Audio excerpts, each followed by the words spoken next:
ముఖ్యంగా అన్న 20 సంవత్సరాల తర్వాత మన పార్టీ ఇక్కడ గెలవడం జరిగింది.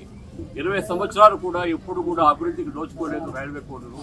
కాబట్టి దయచేసి మీరు కూడా ఇరిగేషన్ దాంట్లో సోమశిల బ్యాక్ వాటర్ ఒకటి మాకు ఒక ఆల్రెడీ రిప్రజెంటేషన్ ఇవ్వడం జరిగింది. ఫైనాన్స్ డిపార్ట్మెంట్ పోవడం జరిగింది. ఖచ్చితంగా 2 మండలాలు సస్యశ్యామలం అవుతాయి అన్నగారు. ఈ పెనగలూరు, చిట్వేలి, ఈ సోమశిల బ్యాక్ వాటర్ కనుక వస్తే 2 మండలాలు సస్యశ్యామలం అవుతాయి.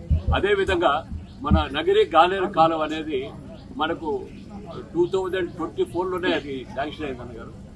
2024 శాంక్షన్ అయిన తర్వాత ల్యాండ్ అక్వైర్ చేయడం జరిగింది. ల్యాండ్ కాలువలు కూడా తోవడం జరిగింది. రాజంపేట, కోడూరు నియోజకవర్గం సస్యశ్యామలం అవుతుంది. ఇప్పుడు మనం ప్రియతమ ముఖ్యమంత్రి గారు కడప వరకు ఇవ్వడం జరిగింది. కడప నుంచి కోడూరు వరకు ఇస్తే రాజంపేట, కోడూరు సస్యశ్యామలం అవుతుంది. ఒక్క ప్రాజెక్ట్ కూడా లేదన్నగారు. ఇక్కడ ఓన్లీ బోర్లతోటే ఇక్కడ వ్యవసాయం చేసుకుంటూ ఉంటారు రైతులు. కాబట్టి ఈ ఒక్క ప్రాజెక్ట్ వస్తే దయచేసి మీరు మాకు, ఎందుకంటే అన్నగారు చాలా కష్టపడతాడు. పార్టీ అంటే కమిట్మెంట్గా చేస్తాడు.